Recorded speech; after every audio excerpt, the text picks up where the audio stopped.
मागच्या पिरियड मध्ये सांगितल्याप्रमाणे सारांश वगैरे लिखाण केलंय का? निलेश सरांनी केले का सारांश लिखाण?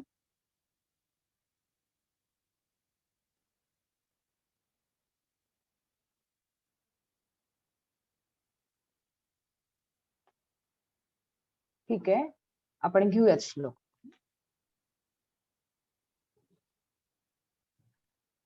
मागच्या पिरियड पर्यंत आपण कर्म पद्धती सुरू केलेली होती आणि आपण त्याच्यामध्ये पाहिलं की ज्या ईश्वराला आपण प्रधान मानतो, ज्या ईश्वराला आपण सर्वश्रेष्ठ मानतो, तो भगवंत देखील दैवाच्या अधीन आहे. आणि ते दैव काय करतं मग? तर दैव हे कर्माप्रमाणे आपल्याला फल प्रदान करतं. आणि म्हणून पहिल्या श्लोकामध्ये भर्तृहरींनी काय केले की त्या कर्माला साष्टांग नमस्कार केलाय. कर्म सर्वश्रेष्ठ आहे आणि त्या कर्माला माझा नमस्कारच आहे आणि नमस्कार करणं योग्य आहे कारण ते सर्वश्रेष्ठ आहे असं म्हणून त्यांनी सांगितलं. ठीक आहे, आता यानंतर आपण इथंच थांबलेलो होतो. आता दुसरा आपण याचा पुढचा जो आहे पद्य तो घेऊयात कर्माचा.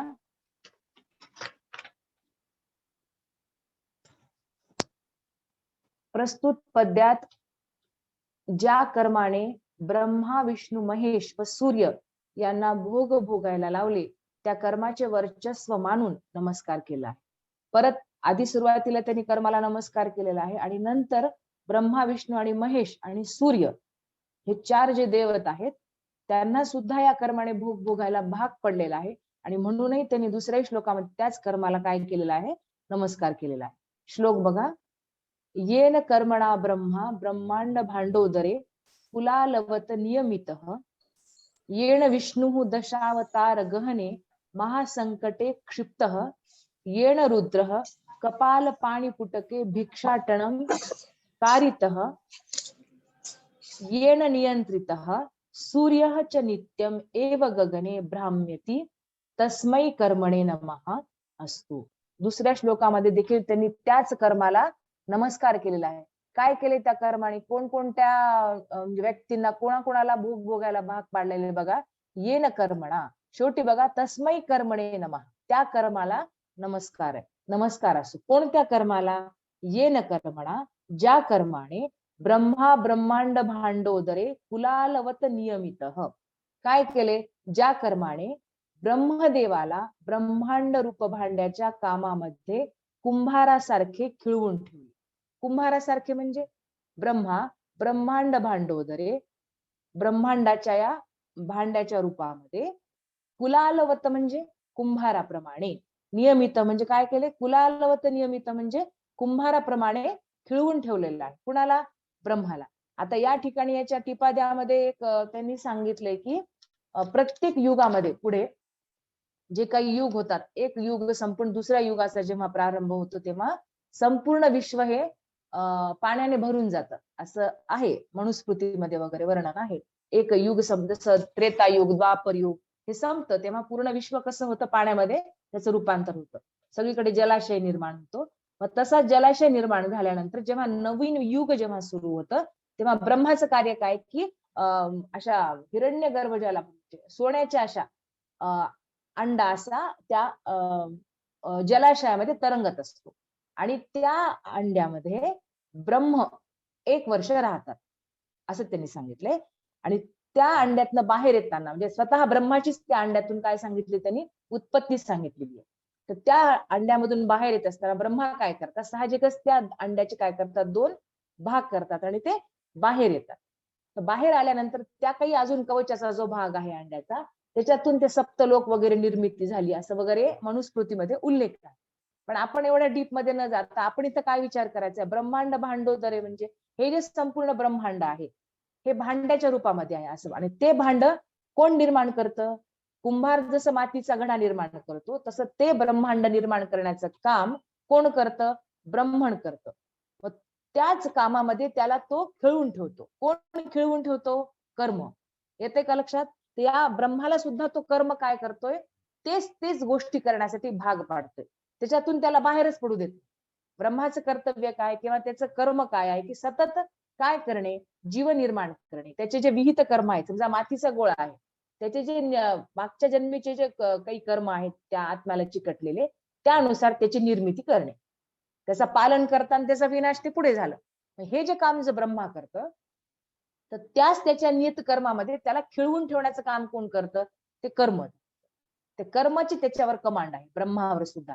असं त्यांनी या ठिकाणी म्हटलं की ब्रह्मांड भांडोदरे कुलालवत नियमत. कुंभार ज्याप्रमाणे घडा बनवण्याचं काम करतो, तसं ब्रह्मा काय करतो?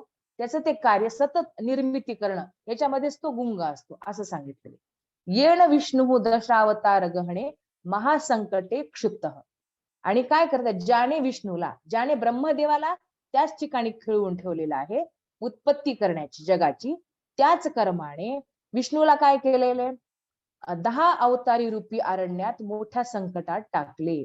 विष्णू दशावतार गहणे महासंकटे क्षिप्त. ज्याने विष्णूला दशावतार घेण्यासाठी किंवा दशावतार घेऊन महासंकटात टाकले.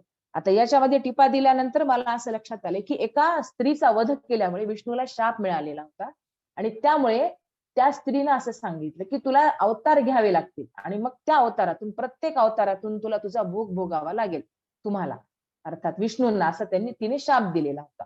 आणि त्यामुळे भगवंतांनी काय केलेले की 10 अवतार घेतलेले.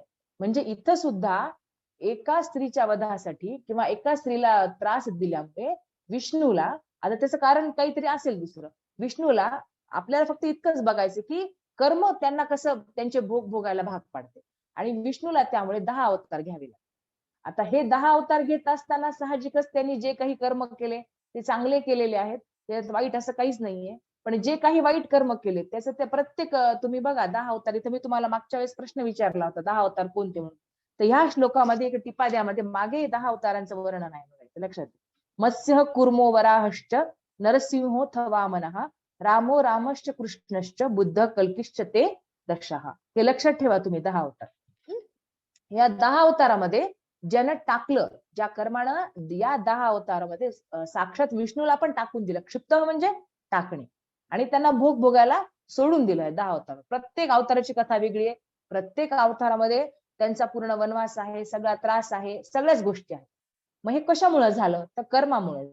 की श्रेष्ठ अशा विष्णूला सुद्धा त्या कर्माने 10 अवतार घेण्यास भाग पाडलं, त्यांचे भोग भोगायला भाग पाडलं. हे दुसऱ्या याच्यामध्ये. परत काय?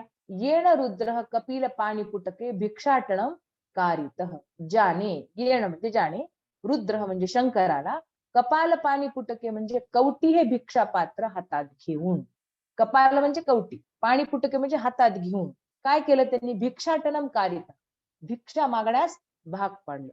जे देवांचे देव महादेव आहेत त्यांचा अवतार तर विचित्रच आहे, वागणं सगळं, राहणीमान सगळं विचित्र आहे. आणि त्याच कर्मानं त्यांना भोग भोगायला की कवटी हे भिक्षा पात्र आहे, दुसरं असं चांगलं पात्र सुद्धा नाही. कवटी हे भिक्षा पात्र घेऊन एका ठिकाणी नाही तर दारोदार भिक्षा घेऊन त्यांना फिरायला त्यांनी भाग पाडलेला आहे.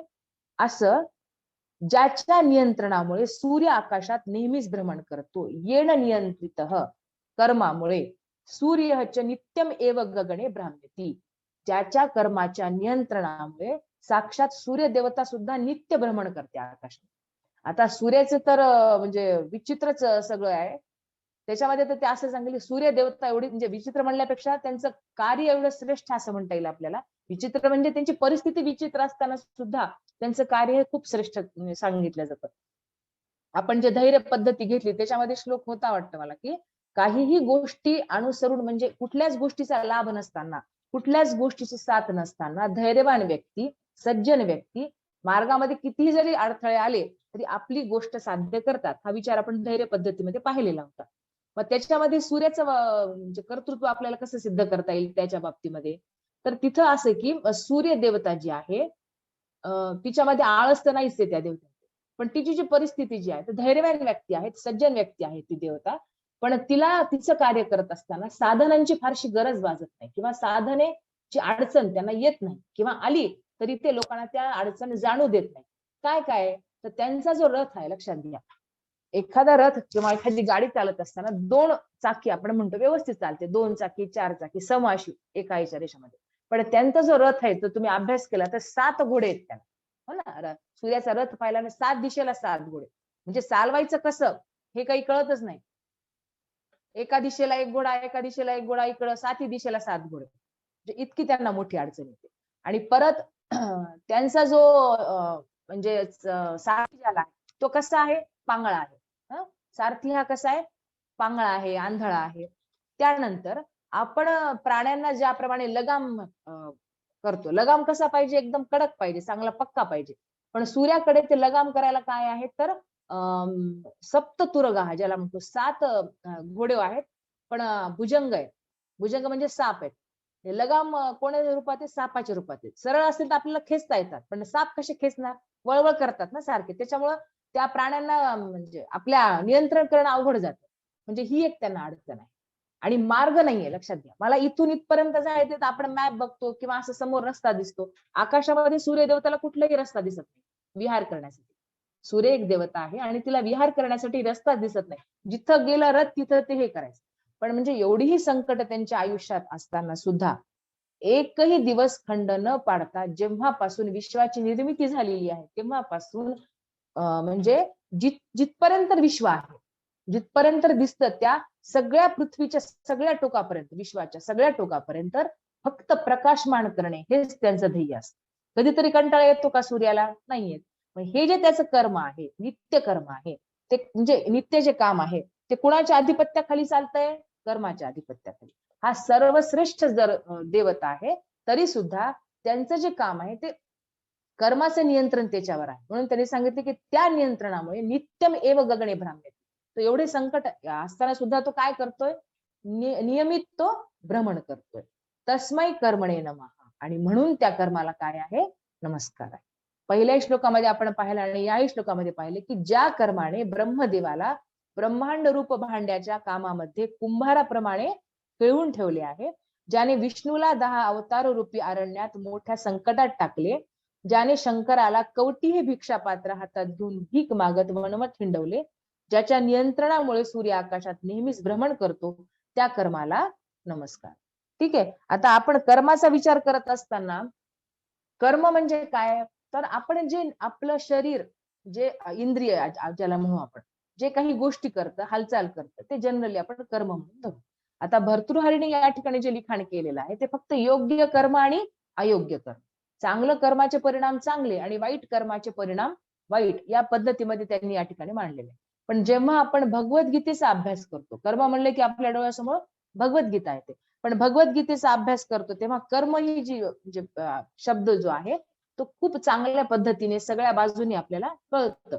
किमान की कर्म म्हणजे काय, त्याचे प्रकार, ते म्हणजे कसं करायला पाहिजे, योग्य कर्म कोणतं आहे, असं ही थोडी माहिती आपण पुढे 2-3 श्लोक झाल्यानंतर भगवद्गीतेमधलं कर्म हे आपण तुम्हाला मी थोडंफार सांगणार आहे.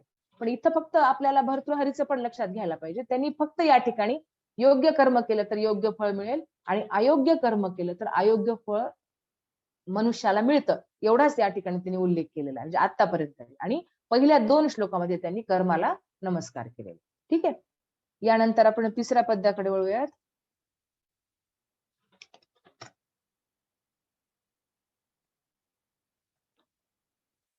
पुढील पद्यात कवी सांगतात की कर्म माणसाला बरी वाईट दशा प्राप्त करून देते.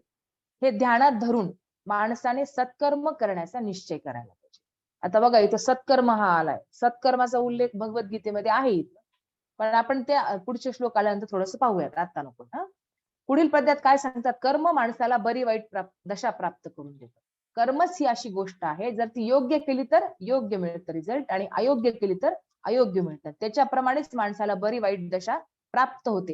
हे ध्यानात धरून, हे महत्वाचे.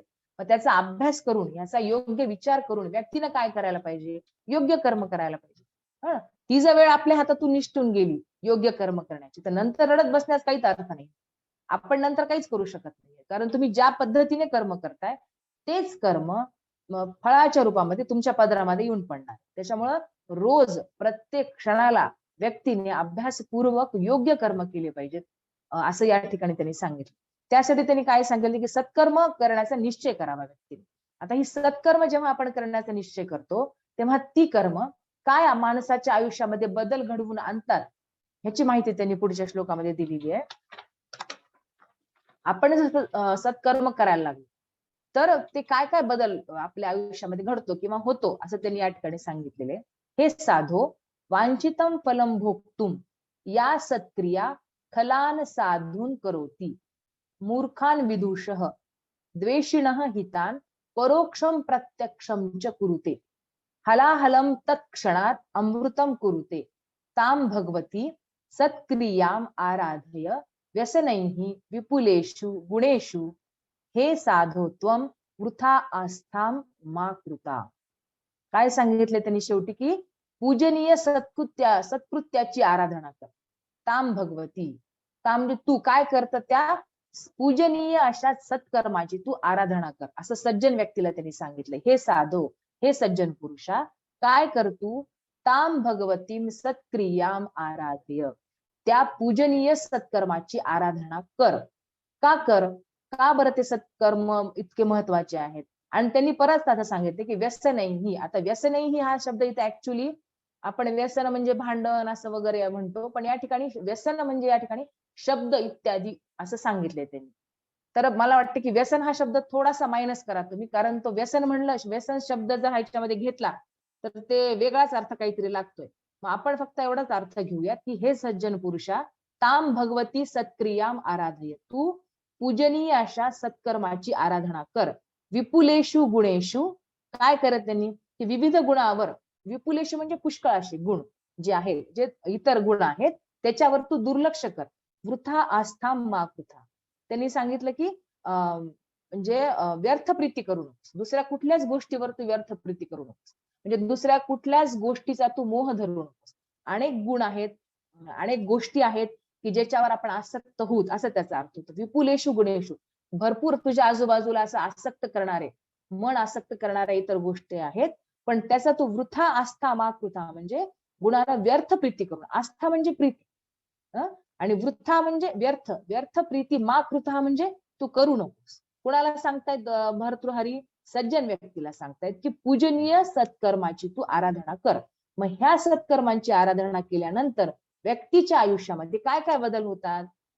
आता बघा, हे साधो, हे सज्जन पुरुषा, वांछितम फलम भोक्तुम, इष्ट फळ चाखायला मिळावे म्हणून, म्हणजे योग्य रिझल्ट जर मला पाहिजे असेल, माझ्या आयुष्यामध्ये चांगले दिवस जर मला आणायचे असतील, इष्टफळ म्हणजे मला पाहिजे ते जर फळ मला मिळवायचं असेल, तर मी काय करायला पाहिजे, मिळवावे असं तुम्हाला वाटतंय, या सत्क्रिया काय करायचे, खलान साधून, जे सत्कर्म आपण करतोय ते सत्कर्म आपल्या आयुष्यामध्ये काय घडवून आणतात, कुठला बदल घडवून आणतात, खलान साधून. खलान म्हणजे काय, दुष्ट लोक आहे. काय करतात ही सत्कर्म, दुष्ट लोकांना साधू मध्ये सज्जन करते. जे काही दृष्ट लोक आहेत, व्यक्ती आहेत, त्यांचं रूपांतर कशामध्ये करते, सज्जन व्यक्तीमध्ये.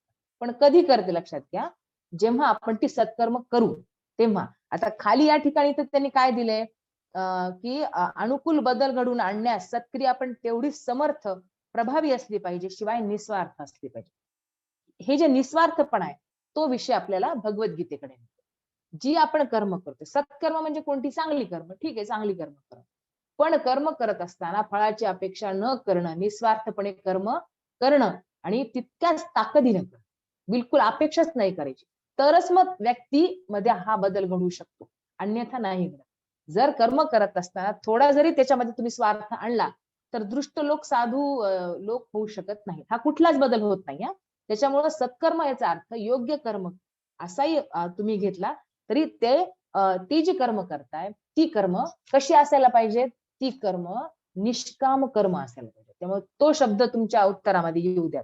सत्कर्म म्हणजे निष्काम कर्म, फळाची अपेक्षा न ठेवलेले कर्म जर केले, कुणी केले, सज्जन पुरुषांनी केले, असं भर्तृहरी म्हणतायत. इष्ट फळ चाखायला मिळावे म्हणून, वांछितम फलम, वांछितम म्हणजे जे इच्छिलेलं फळ आहे, भोक्तुम म्हणजे भोगण्यासाठी, चाखायला मिळण्यासाठी, त्याचा आनंद प्राप्त करण्यासाठी, मिळावे म्हणून जे सुकृत्य करतोय, जे आपण कर्म करतोय, ते कर्म काय करतात व्यक्तीमध्ये, खलान साधून, दुष्टांना सज्जन करते, मूर्खान विदुष, अडाण्यांना ज्ञान संपन्न करते, तसेच मूर्खांना विद्वान करते. दोन्ही शब्द एकाच अर्थ आहेत, मूर्खान विदुष. मूर्ख लोकांना विदुषी म्हणतो ना आपण, विदुषी म्हणजे विद्वान, स्त्रियांना वापरतो, विद्वान म्हणजे आपण म्हणजे माणसांना वापरता येईल विद्वान. आणि जर महिला जर एखादी हुशार असेल तर तिला काय म्हणायचं, विदुषी म्हणायचं, विद्वान असं म्हणतात. मूर्खान विदुष, अडाण्यांना ज्ञान संपन्न आणि मूर्खांना विद्वान करतं कोण, सत्कर्म, बरं का. द्वेषिण हितान, द्वेष करणारे कोण, शत्रू, आणि हित जोपासणारे कोण, मित्र. मग शत्रूंना मित्र करतो. परोक्षम प्रत्यक्षम च कुरुते, हे जे निष्काम कर्म आहेत, हे जे सत्कर्म आहेत, परोक्षम म्हणजे बघा, पर इक्षम, इक्ष म्हणजे पाहणे, पर म्हणजे दुसऱ्यांना. आपले जे इंद्रिय आहे ते कायम काय करतात माहिती का, बाहेरचं जग पाहण्यामध्ये खूप म्हणजे आपल्याला आवड असते आपल्या इंद्रियांना. कारण आपल्याला आपल्या मानवी देहाचं मूल्य म्हणा किंवा आपल्या जन्माचं सार्थक कशामध्ये आहे किंवा आत्मसाक्षात्कार म्हणा, म्हणजे आत पाहणं, आत डोकावणं, हा जो भाग आहे, मला तर वाटतं जेव्हा आपण योगामध्ये आलो तेव्हाच कळलं की आत काहीतरी असतं आपल्या, है ना. जसं आपल्याला वेळच मिळत नसतो दिवसभरामध्ये की स्वतःसाठी एक 2 मिनिटं डोळे बंद करून बसणं की मी कोण आहे, माझ्या आत काय चाललेलं आहे, माझं अस्तित्व काय, माझं ध्येय काय, हे पाहण्यासाठी आपल्याला दिवसभरात कधी वेळ नसतो. आपली इंद्रिय ही कायम बाह्य वस्तूकडे आकर्षिली असतात दिवसभर.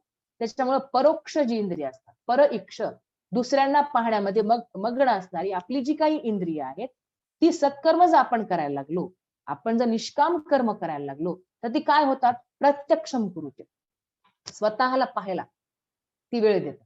येते लक्षात, हा बदल होतो. परोक्षम प्रत्यक्षम च कुरुते, सत्कर्म जेव्हा एखादा व्यक्ती करतो तेव्हा ती इंद्रिय काय होतात, ज्याला आपण म्हणू अतिंद्रियाला इंद्रिय गोचर करणे. ती इंद्रिय म्हणजे आपण त्याला आतलं पाहायला सुरुवात करतात, स्वतःच अस्तित्व शोधण्याला ती सुरुवात करतात. इंद्रिय धारणा, आता त्या पतंजल योग सूत्रामध्ये पतंजली महर्षींनी अष्टांग योग जो दिलाय त्याच्यामध्ये इंद्रिय एका ठिकाणी येतात सगळी. इंद्रियांवर विजय प्राप्त होणे ही जी अवस्था आहे,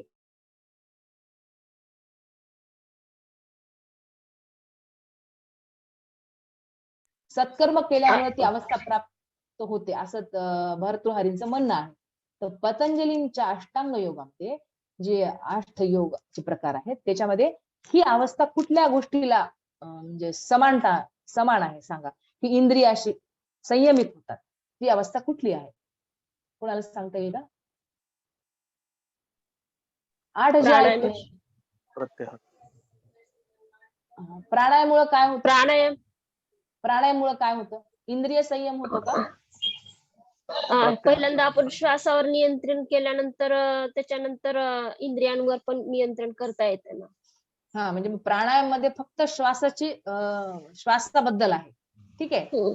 हा, आणि हे यम नियम आसन प्राणायाम आणि प्रत्याहार, हा 5 अंग आपण काय म्हणू, आपण बाहेरचे, पण ते प्रत्याहार जी आहे ना, प्रत्याहार ही मध्यस्थी आहे ना. हा, प्रत्याहार बरोबर आहे. प्रत्याहार मध्ये काय होतं, ऍक्च्युली त्याची डेफिनेशन आहे इंद्रिय निग्रह, ज्याला म्हणतो आपण संयमित वृत्ती झाल्यानंतर, पूर्ण इंद्रिय संयमित झाल्यानंतर धारणा, ध्यान आणि समाज. हा, म्हणजे बाह्य अंग आणि अंतरंग यांना जोडणारा दुवा म्हणजे काय येईल, प्रत्याहार. प्रत्याहारामध्ये वाढ होते असं यांचं म्हणणं आहे भर्तृहरींचं, की परोक्षम प्रत्यक्षम च कुरुते, आपली जी इंद्रिय आहेत ती इतर गोष्टी पाहण्यामध्ये जी मग्न असतात, ती सत्कर्म केल्यामुळे ती स्वतःला अनुभवायला सुरुवात करतात असं त्यांचं म्हणणं आहे. ठीक आहे, हा बदल होतो माणसामध्ये जेव्हा व्यक्ती सत्कर्म करतो. हलाहलम तत्क्षणात अमृतम, काय होतं, हलाहल विषयाला तात्काळ अमृत करतं ही सत्कर्म. ठीक आहे, ताम भगवती म्हणून करते, म्हणून त्या पूजनीय सत्कृत्याची आराधना कर, म्हणून ते म्हणतात की ताम भगवतीम सत्क्रियाम आराधय, आराधना कर. आणि व्यसनही विपुलेषु गुणेषु, आणि व्यसन म्हणजे शब्द इत्यादी असा त्याचा आपण अर्थ घेऊ की शब्द व्यसनाला या ठिकाणी शब्द असा दिलाय, शब्द इत्यादी जे भरपूर गुण आहेत त्याचं काय कर तू, त्याच्यावर व्यथा अशी प्रीती तू करू नको, गुणांवर ते व्यर्थ अशी प्रीती करू नकोस असं या ठिकाणी त्यांनी शेवटी सांगितलं. ठीक आहे, शोभनम कर्म, सत्कृत्य म्हणजे त्यांनी शोभनम कर्म, योग्य कर्म, सत्कर्म म्हणजे योग्य कर्म किंवा शोभनम कर्म असा त्याचा अर्थ सुद्धा खाली टिपाल्यामध्ये दिलेला आहे. जी योग्य आहेत, जे चांगली आहेत त्याला शोभनम कर्म असं म्हणायचं. लक्षात आलं का हा श्लोक? काही अडचण आहे का या 3 श्लोकामध्ये? नाही ना. बघा थोडस, कारण आता एक पुढचा आपण श्लोक घेतल्यानंतर मला वाटतं 94 आणि 95 घेतल्यानंतर थोडस आपण भगवद्गीतेकडे, हे 2 श्लोक झाल्यानंतर भगवद्गीतेमध्ये कर्म काय सांगितले ते पाहू, आणि उरलेले 5 मग पुढच्या पिरियडला असतील. ठीक आहे, 3 मध्ये काही अडचण नाही असं समजते, उरलेले आपण 2 घेऊयात आणि मग भगवद्गीतेकडे जाऊ. ठीक आहे, चालतं. बघा आता पहिल्या श्लोकामध्ये भर्तृहरीने सांगितले की सत्कर्म कर. मग आता जो व्यक्ती सत्कर्म करतो त्या व्यक्तीच्या आयुष्यामध्ये हे बदल होतात हे आपण जाणलं. आणि सतत सत्कर्म केल्यामुळं त्या सत्कर्मामध्ये वृद्धी होते, वाढ होते. आणि ती वाढ झाल्यानंतर माणसाच्या आयुष्यामध्ये पुढचा श्लोक आहे त्याचं मी सांगते तुम्हाला, कारण थोडस समजायला ते संस्कृत मधून थोडस तुम्हाला अवघड जाईल असं मला वाटतंय, म्हणून मी थोडस आधी क्लिअर करते. मग जेव्हा व्यक्ती सत्कर्म करतो तेव्हा ते सत्कर्म तुमचे वाढीस लागतात, वृद्धिंगत होतात. आणि मग व्यक्तीला पाहिजे त्या गोष्टी मिळतात, ज्याला आपण इथं त्यांनी सांगितले की सार्वभौम राजा, ज्याला म्हणतो की सर्व सत्ता आपल्या हातात येणं. हे कधी होतं? जेव्हा आपण सत्कर्म आपले वाढतील किंवा पूर्वसंचित पण आपले कर्म चांगले असतील तेव्हा. आता भर्तृहरींनी फार निष्काम कर्म कर, फळाची अपेक्षा करू नकोस अगं असं वगैरे भगवंतांनी सांगितल्याप्रमाणे सांगितलेलं नाही. आधी हे क्लिअर करून, इथं काही सांगितलं नाही त्यांनी की तू असं कर्म करतस. त्यांनी फक्त चांगले कर्म केले की चांगलं आणि वाईट कर्म केले की वाईट, इथपर्यंतच त्यांचं आहे. ठीक आहे. मग त्यांनी सांगितलं की सत्कर्मामध्ये तुमच्या जेव्हा वाढ होते, कारण भगवद्गीतेमध्ये फळाची अपेक्षा करूच नकोस आणि त्या कर्मापासून मुक्ती मिळवण्याचे ज्ञान आहे ना. म्हणजे कर्मस्थित हे की कर्मापासून सुद्धा मुक्ती तुम्हाला कशी मिळवता येईल, सदैव मुक्ती कशी आहे वगैरे ते सगळं आहे. इथं म्हणजे काय की कर्म केल्यानंतर त्या कर्मामध्ये वाढ होते आणि तुम्हाला सार्वभौम विश्वाची सत्ता प्राप्त करण्यासाठी सगळं काही अनुकूल होतं. म्हणजे याचा अर्थ भर्तृहरीच्या दृष्टीने एखादा जीव जर सत्कर्म केला तर त्याला सगळे सुख प्राप्त होतात. म्हणजे तो जीव भूतलावरच आहे अजून, लक्षात घ्या.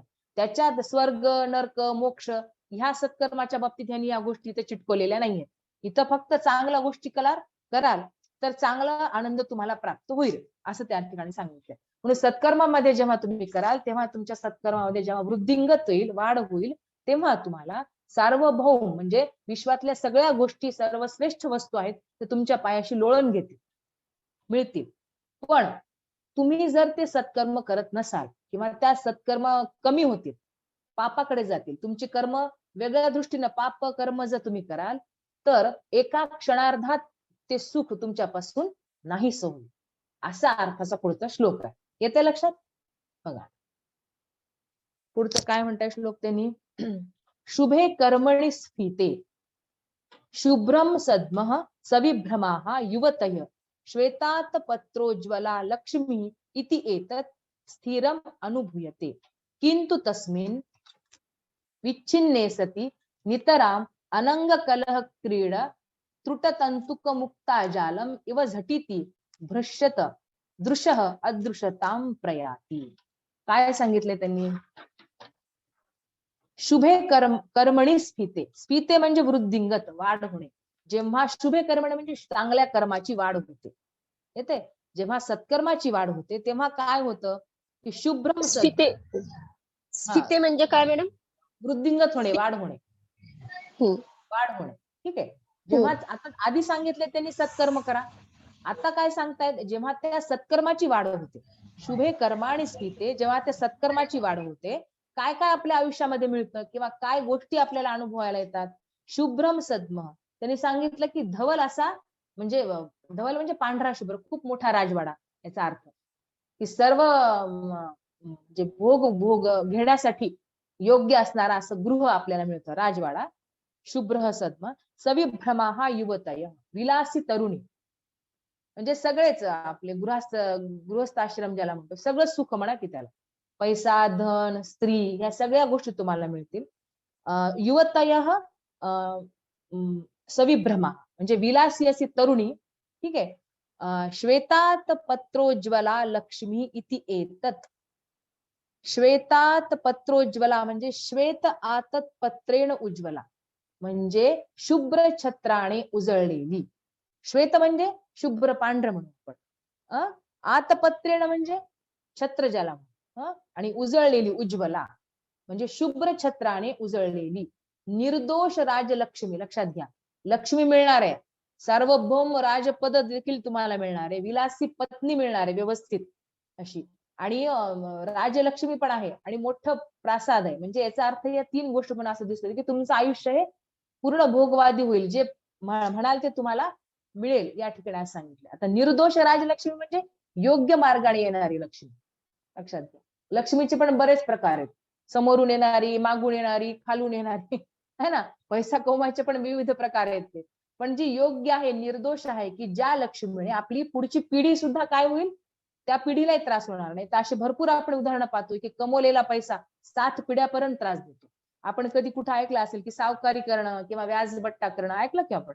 व्याजबट्टा करणार आहे, की ती आपल्या हयातीतच नाही तर आपल्या येणाऱ्या पुढच्या पिढीला पण तो पैसा त्रास देतो. त्याच्यामुळं आपण आयुष्य जगत असताना, गृहस्थ आश्रम आपण जगत असताना पैसा कमी मिळाला तर चालेल, पण तो योग्य मार्गाने आलेला असा. मग त्याला म्हणायचं की शुभ्र छत्राने उजळलेली निर्दोष राजलक्ष्मी. हे खूप महत्वाचं या ठिकाणी. ह्या 3 गोष्टी काय काय मिळाल्या? शुभ्र सद्म म्हणजे धवल असं प्रासाद मिळालं. सविभ्रमाहा युवतय, विलासी अशी तरुणी आहे. श्वेतात पत्रोज्ज्वला लक्ष्मी आणि शुभ्र छत्राने उजळलेली निर्दोष राजलक्ष्मी. हे सर्व जणू काही स्थिर आहे असे अनुभवायला येते. काय? सर्व स्थिरम अनुभव येते. या सगळ्या गोष्टी आपल्याला म्हणजे नेहमी करता अनुभवायला येतात. पण कुठपर्यंत? जोपर्यंत तुमच्या सत्कर्म वृद्धिंगत आहे किंवा वाढ होत आहे. लक्षात घ्या, की एकच कर्म चांगलं केलं आणि आयुष्यभर मला चांगलं भेटेल असं नसतं. सतत तुम्हाला चांगली कामं करावी लागतात. तेव्हा तुमची चांगली कर्म एका डब्यामध्ये गोळा होतात आणि कुठेतरी तुमच्या समोर एक चांगल्या गोष्टी येतात. किंवा मागच्या जन्मी मी सांगितलं, आपण पाहिलं की मागच्या जन्मी जर एखादी आपण चांगली कर्म केलेली असू तर ती चांगली कर्म आत्म्यासोबतची खूण ती पुढे त्यानुसार आपल्याला जन्माची गती मिळते. आणि पूर्वसंचितानुसार देखील आपल्याला आपण म्हणतो या जन्मात मी कुणाचंच वाईट केलं नाही पण काय झालं. मग ही जी फळं येतात आपल्या नशिबामध्ये ती म्हणजे कशाची असतात? तर पूर्वसंचित कर्म असतात. तर ती चांगली आणि वाईट ते आपल्याला भोगायलाच लागतात. त्याच्यामुळे एका दिवसाचं काम नाही की आज मी एखाद्याला मदत केली, आज मी एखाद्याला जीव घातलं म्हणजे माझे पुढचे 10 वर्ष खूप सुखात गेले, असं नाहीये. त्यामुळे या ज्या गोष्टी आहेत तुम्हाला हे रोज कराव्या लागतात, क्षणाक्षणाला कराव्या लागतात. याचं भरपूर चांगलं उदाहरण भगवद्गीतेमध्ये आहे. तर म्हणजे असं आपण म्हणतोय की मी खूप चांगलं काम करते माझ्या इंद्रियाने, सगळ्या कर्मेंद्रियाने, पण मनामध्ये माझं मन सगळं कलुषित आहे, तर ते योग्य कर्म होणार नाही. म्हणजे इतका डीप मध्ये विचार आहे त्याच्या. मन खूप महत्वाचं मानले भगवद्गीतेमध्ये. ते आपण पाहणार आहोत पुढे. मग त्यांनी असं सांगितलं की ह्या सगळं करत असताना मग ह्या ज्या गोष्टी आहेत 3 गोष्टी कधी मिळतील? जेव्हा तुमचे सत्कर्मामध्ये वृद्धिंगत होईल, वृद्धी वाढ होईल, तेव्हा या 3 गोष्टी मिळतील तुम्हाला आणि सतत मिळतील, अनुभवायला मिळतील. आता इथून लक्षात घ्या. नंतर श्लोकामध्ये काय सांगितले? किंतु तस्मिन विच्छिन्ने सती नितराम, परंतु पुण्यकारक कर्म संपुष्टात आल्यानंतर. आता हे सगळं विच्छिन्ने नितराम म्हणजे या सगळ्या गोष्टी उलट पद्धतीने होऊ शकतात झाल्या तर, असा त्याचा अर्थ. येते लक्षात काय म्हणते मी ते? आता हे सत्कर्म केल्यामुळे या गोष्टी भेटल्या, पण इथं जर आपण पाप कर्म सुरू झालं, सत्कर्म संपले आणि पाप कर्म सुरू होते, विच्छिन्ने नितराम ह्याच्या उलट जर झालं तर काय होईल? आता हा शब्द थोडस लक्ष द्यायचं. अनंग कलह क्रीडा. आता अनंग कलह क्रीडा हा जो शब्द आहे तो तुमच्या टिपाद यामध्ये काय? शुभ कर्म म्हणजे अनंग क्रीडा. आणि शुभ कर्माचा विच्छेद म्हणजे काय आहे? अनंग क्रीडेतील कलह. मग आता इथं काय झालं की अनंग कलह क्रीडा. तर शुभ कर्म जे आहेत ते जर अशुभ कर्मामध्ये रूपांतर झालं तर आपण त्याचा अर्थ असा की अनंग कलह क्रीडा. अनंग क्रीडा म्हणजे शुभ कर्म आणि अनंग कलह क्रीडा म्हणजे अशुभ कर्म. ठीक आहे. क्रीडा म्हणजे खेळ. या शुभ कर्माचा खेळ जोपर्यंत चालू असतो तोपर्यंत त्या 3 गोष्टी माणसाला भेटतात. एक दिवस भेटत नाही तर सतत भेटत राहतात. पण अनंग कलह क्रीडा, पण अशुभ कर्माचा खेळ सुरू झाला तर, येते लक्षात? इथं स्टॉप व्हा. अनंग कलह क्रीडा इथपर्यंतच अर्थ सांगते मी तुम्हाला की अशुभ कर्माचा खेळ सुरू झाला तर विच्छिन्ने नितराम ह्याच्या उलट सगळं होतं. येते लक्षात? काय काय उलट होतं त्यांनी सांगितलं आणि कसं होतं? त्रुटक तंतुक, दोरा तुटलेला. तंतू म्हणजे दोरा तुटलेला. मुक्ता जालम, मोत्याची जी माळ. त्यांनी उदाहरण दिले की कसं एका क्षणाभरात सगळं बदलून जातं. दोरा तुटलेल्या, त्रुटक तंतुक, दोरा तुटलेल्या, मुक्ता जालम म्हणजे मोत्याच्या माळेप्रमाणे. इव म्हणजे जसं, झटिती भ्रष्टत म्हणजे पटकन, काय जशी मोत्याची माळ पटकन तुटते, दोरा तुटल्यावर मोती जास्त पटकन तुटते. भृष्यत निश्चितपणे काय होतं मग तुटल्यावर? दृश्य अदृश्यताम प्रयाती, जे दिसत आहे ते डोळ्याआड होतं. दोरा तुटलेल्या मोत्यांच्या कंठ्याप्रमाणे तात्काळ तुटून निश्चितपणे दृष्टीच्या आड जाते. काय दृष्टीची आड जाते, त्यांनी उदाहरण काय दिलं लक्षात घ्या. आता मोत्याची माळ आहे, ती दिसते व्यवस्थित मोत्याची माळ, पण जर दोरा तुटला तर अचानकपणे मोती असे सरळ एक सारखे खाली पडतात का? ते नाही पडत, ते इकडे तिकडे पळतात. म्हणजे आपल्या डोळ्यासमोर मोत्याची माळ आहे, पण क्षणार्धात काय होतं, ती तुटल्या ती माळ आपल्या समोरून नाहीशी होते. जशी ही परिस्थिती होते तसं क्षणार्धात जर तुमची पाप कर्मे वाढली तर ह्या तिन्ही गोष्टी, जे धवल प्रासाद आहे, विलासी तरुणी आहे आणि निर्दोष राजलक्ष्मी आहे, पट्टदिशी तुमच्या नजरेच्या समोरून जाते. अर्थात तुमची स्थिती ही ज्याला आपण म्हणू राजाचा रंक होणे, ज्याला आपण म्हणतो ना, होऊ शकतं ना आयुष्यामध्ये असं, रंकाचा राजा होणं आणि राजाचा रंक होणं, ही जी कर्माचे दोष जे लागतात जीवाला, ते ह्या परिस्थितीमुळे लागतात. सत्कर्म असेल तर योग्य रिझल्ट मिळतो, सगळा आनंद आपल्या आयुष्यामध्ये उपभोगायला आपल्याला मिळतो. पण उदाहरण काय दिले, पण जर मोत्याची माळ पटकन तुटून जशी खाली इकडं तिकडं पडते, तसं पापकर्म वाढल्यानंतर आपल्या आयुष्यामध्ये पटकन काय होईल ती परिस्थिती आपल्याला सुद्धा कळत नाही की काय झालं आपल्या आयुष्यामध्ये. कितीतरी असे जगामध्ये उदाहरण आहेत की खूप मोठे मोठे लोक एकदम भिकेला लागले. तर काय होतं, तर ते त्यांचं जे पापकर्म आहे, ते पापकर्माचा तिथून प्रवास सुरू होतो. येते लक्षात हे काय बोलते मी ते तुम्हाला? हा श्लोक लक्षात येतोय का? हो मॅडम.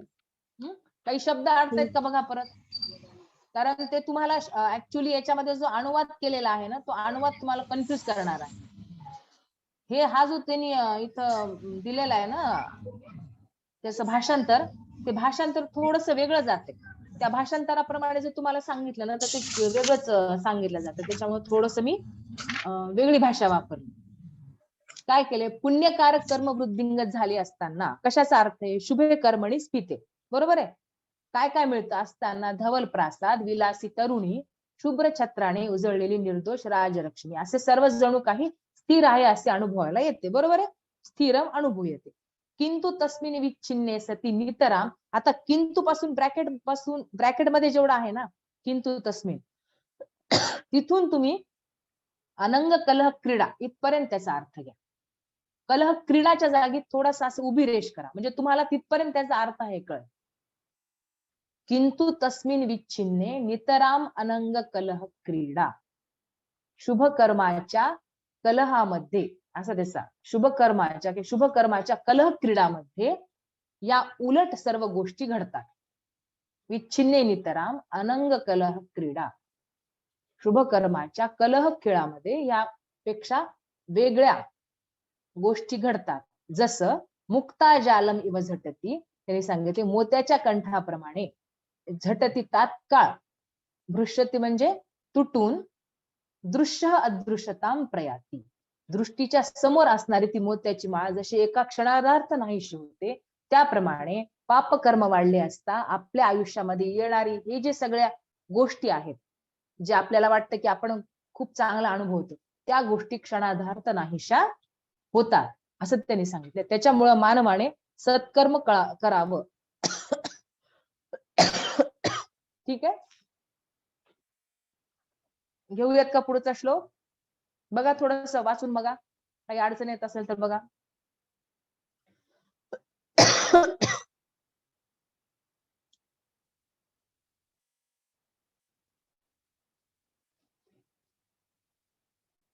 थोडस वाचून बघा एकदा, म्हणजे तुम्हाला काय कळालं नाही तुमच्या लक्षात येईल. ठीक आहे.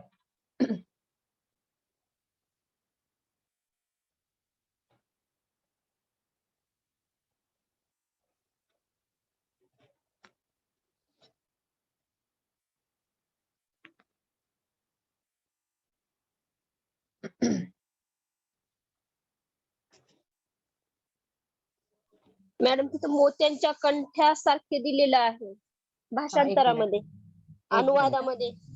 हा, मोत्याचा कंठा म्हणजे मुक्ता जाल, म्हणून जाल म्हणजे माळाशी दोरी, ज्याला म्हणतो आपण, त्याचा अर्थ. कंठ्यासारखे म्हणजे माळेसारखं का? हा, म्हणजे ऍक्च्युली या मापाचंच असतं ना, त्याचा आकाराचं असतं ना ते मोत्याची माळ, असं त्याचा अर्थ. मुक्ता जाल म्हणजे मोत्याच्या कंठासारखे, इव झटिती, माळ जशी तुटून इकडे तिकडे होते तसे हे सगळ्या गोष्टी निघून जातात आपल्या आयुष्यात, असं त्यांनी ते माळेचं उदाहरण दिलं.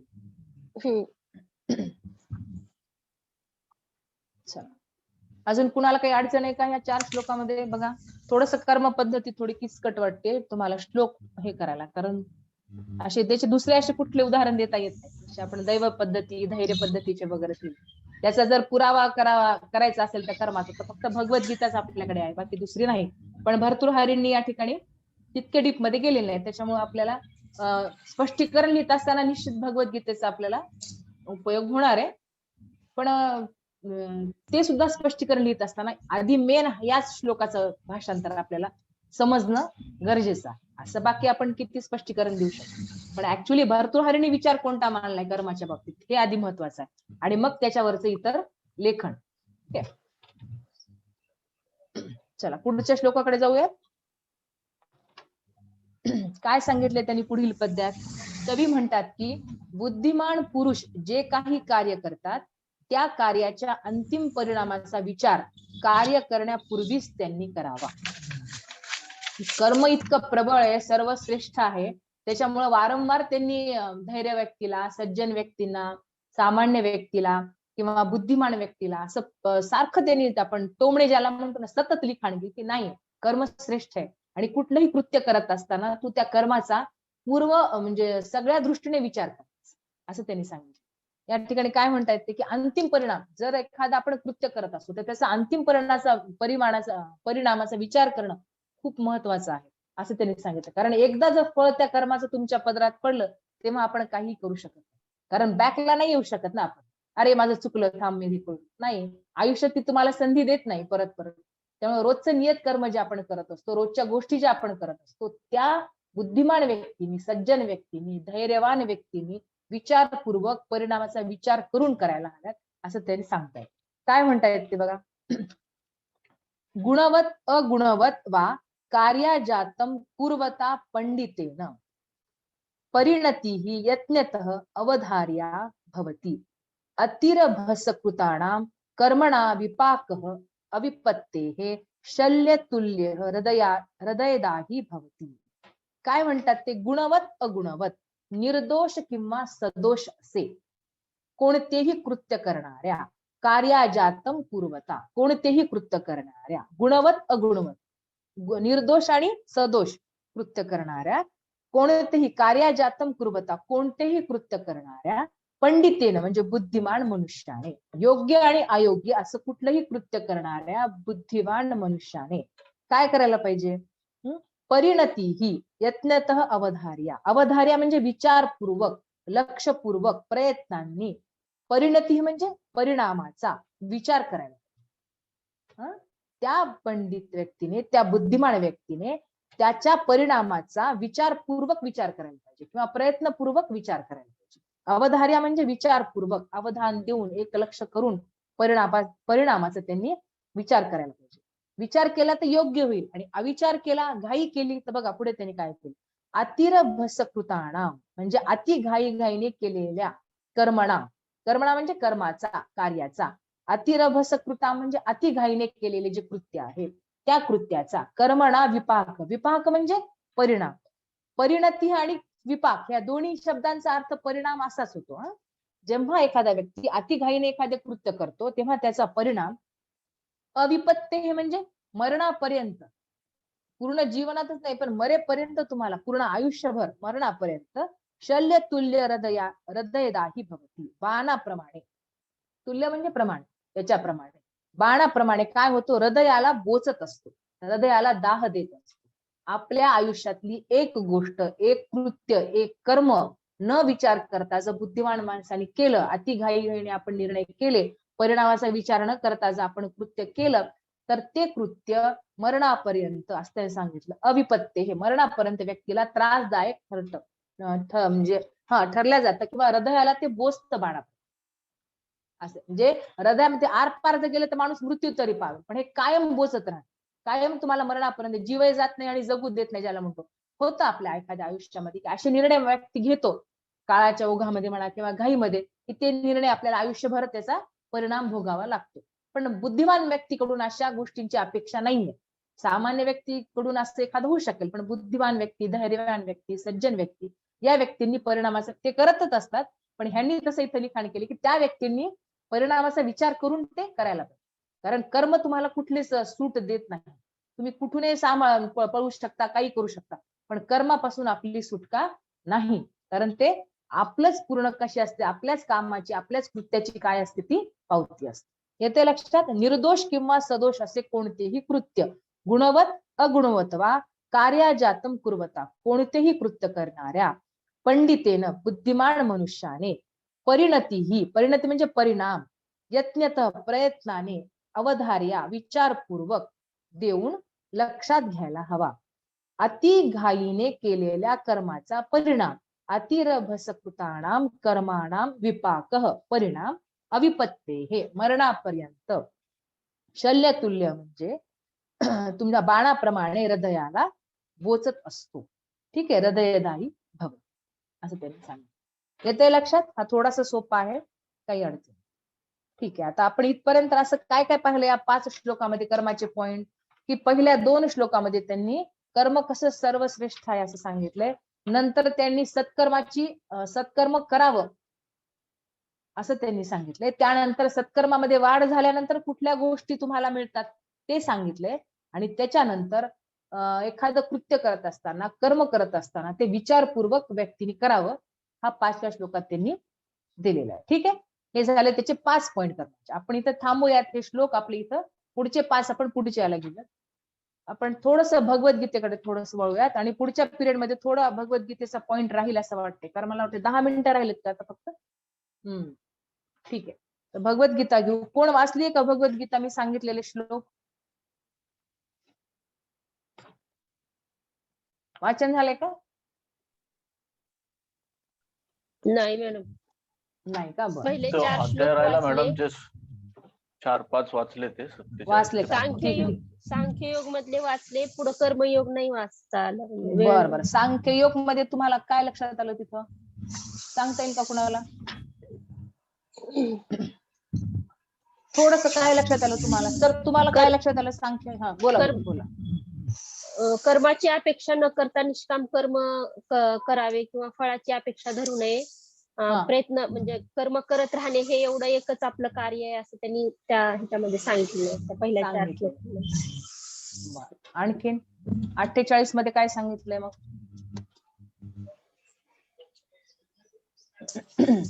ठीक आहे, आपण 10 मिनिटं आहेत, थोडस भगवद्गीते सुरू करू.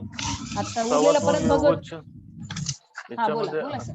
हा जो 48वा, तर याच्यामध्ये समत्वम योग उच्चते. तर याचं म्हणणं आहे की सुख आणि दुःख, लाभ आणि हानी मध्ये आपण समत्व भाव ठेवला पाहिजे. समत्व भाव, आणि म्हणून आपल्या कर्मामध्ये समानता असावी असं त्यांचं म्हणणं आहे. ठीक आहे, पुढचा श्लोक 49वा काय सांगितलं त्याच्यामध्ये? तुम्हाला ना कर्म पद्धती लिहित असताना म्हणजे मला असं वाटतंय की कारण भर्तृहरींचं लिखाण थोडस कमी पडेल कर्माचं, तर तुम्हाला भगवद्गीतेचे हे काही जे श्लोक आहेत ना, श्लोक कोणाला पाठ आहेत का हे श्लोक? कर्मण्य अधिकारस्ते वगैरे एकच हा तो पाठ आहे. बरं, तर ते तुम्हाला थोडेसे पाठ केले ना, हे तर तुम्हाला लिहायला सोपं पडेल. कारण मला वाटतं तुमच्या दुसऱ्या पण सिलेबसला हे कामाला येणारे श्लोक आहेत. त्याच्यामुळे आता तिसऱ्या अध्यायामधले श्लोक काही पाठ करायची गरज नाही. त्याचे नुसते आपण म्हणजे भाषांतर वगैरे जर लिखाणाला मी ते पॉइंट काढले, तुम्हाला ते पॉइंट मी समजून देते आता. पण हे जे पहिले जे श्लोक आहेत 47, 48, 49 आणि 50, हे जे 4 श्लोक आहेत, तुम्ही पाठ करावं असं मला वाटतंय. पण बघा तुमच्या ह्याच्यानुसार 2 जरी सुरुवातीचे झाले तरी तुम्हाला मग बाकी दुसऱ्या 2चे स्पष्टीकरण करता येईल. 47 आणि 48 हे जरी 2 पाठ केले तरी बाकी 2 श्लोकात थोडं स्पष्टीकरण लक्षात घ्या. ठीक आहे, बघा आता काय म्हणतायत ते आपण पाहिलंय. तर फक्त यांनी योग्य कर्म केलं तर योग्य फळ आणि अयोग्य कर्म केलं तर अयोग्य फळ. आता भगवंतांनी जेव्हा अर्जुनाला ही कर्माबद्दल जेव्हा सांगितलं, आपल्याला माहितीये की भगवंतांनी मार्गदर्शन केलंय अर्जुनाला. अर्थातच त्यांचं पूर्व संचित होतं अर्जुनांचं, आणि मग ते नकार देत होते है ना. आपल्याला बॅकग्राऊंड काय माहितीये की अर्जुन त्यांच्याच घरातल्या व्यक्तींवर, म्हणजे त्यांना युद्धामध्ये त्यांच्या समोर युद्ध करायचं होतं आणि त्याच युद्धामध्ये त्यांचाच पराभव करायचा होता. आपल्याच लोकांना मरण द्यायचं होतं आपल्याच हाताने, हे कृत्य करायचं होतं अर्जुनाला. आणि मग ते कृत्य करत असताना, ते कर्म करत असताना तो थोडासा म्हणजे नकारच देत होता ना, असंच म्हणा आपण. आणि तो नकार देत असताना योग्य काय अयोग्य काय याची माहिती देणार हे जे आहे माहिती अर्जुनाला, की नाही तू हे कर, हे करू नकोस, हे तुझ्या दृष्टीने चांगलं आहे, हे तुझ्या दृष्टीने वाईट आहे, तू असं केलं पाहिजेस, माणूस यासाठी जन्माला येतो, माणसाच्या आयुष्याचं हे ध्येय आहे, ह्या सगळ्या गोष्टी समजवणं म्हणजेच आपण काय म्हणू भगवद्गीता. तर त्याच्यामध्ये कर्म ची माहिती सांगत असताना त्यांनी सांख्य योगामध्ये दुसऱ्या अध्यायामध्ये 47व्या श्लोकामध्ये काय सांगितले भगवंतांनी, कर्मण्येवाधिकार असते मा फलेषु कदाचन मा कर्म फल हेतु भूमा ते संगोस्तव कर्मणी. त्यांनी सांगितलंय की नियत कर्म करण्याचा तुला अधिकार. बघा कर्मण्येवाधिकार असते. आता पहिल्यांदाच पॉइंट आपण बघा नियत कर्म. तर लक्षात घ्या नियत कर्म जेव्हा मी तुम्हाला कर्माची माहिती सांगते त्याच्यामध्ये नियत कर्म हा शब्द वारंवार आलेला. नियत कर्म म्हणजे काय, तर आपण जे कर्म करतो त्याला नियत कर्म. ठीक आहे. आता 5च मिनिटं राहिलेत. तुम्ही काय करा, फक्त मी सांगते ते तुम्हाला नियत कर्माची डेफिनेशन लिहून घ्या, म्हणजे पुढच्या पिरियडला थोडी लिंक आपल्याला लागेल. येते लक्षात. नियत कर्माची माहिती आहे थोडीशी, ती लिहून घ्या. नियत कर्म म्हणून टाका, त्याची व्याख्या म्हणून टाका. ठीक आहे. भौतिक दृष्ट्या, आता पहिल्या श्लोकामध्ये नियत कर्म करण्याचा तुला अधिकार आहे असं मी तुम्हाला सांगितलं. तर नियत कर्म म्हणजे काय हे जेव्हा तुमच्या लक्षात येईल तेव्हा तुम्हाला मग कर्म असं काय काय सांगितलंय, मग काय काय आपल्याला इकडं वापरता येतं लिखाणाला ते आपल्याला तुम्हाला कळेल. त्यामुळे नियत कर्म म्हणजे काय हे लिहून घ्या आधी. भौतिक दृष्ट्या लिहिताय का? हो मॅडम. हा लिहा. भौतिक दृष्ट्या प्रकृतीच्या गुणांच्या, भौतिक दृष्ट्या प्रकृतीच्या गुणांच्या प्रभावाखाली, प्रकृतीच्या गुणांच्या प्रभावाखाली मनुष्याला मानसिक आणि शारीरिक, मनुष्याला मानसिक आणि शारीरिक स्थितीला, मनुष्याला मानसिक आणि शारीरिक स्थितीला अनुसरून भौतिक दृष्ट्या प्रकृतीच्या गुणांच्या प्रभावाखाली मनुष्याला मानसिक आणि शारीरिक स्थितीला अनुसरून जी कर्मे केली जातात, जी कर्मे केली जातात त्यांना नियत कर्म म्हणतात. त्यांना नियत कर्म म्हणतात. ठीक आहे.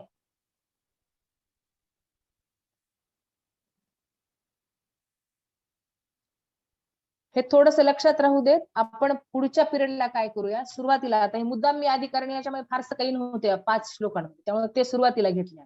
जे भर्तृहरींचं कर्म विचार काय आहेत ते आपल्याला थोडेसे कळतात आणि मग मध्यभागी आपण भगवद्गीतेतलं कर्म पुढच्या पिरियडला इथूनच सुरुवात करू.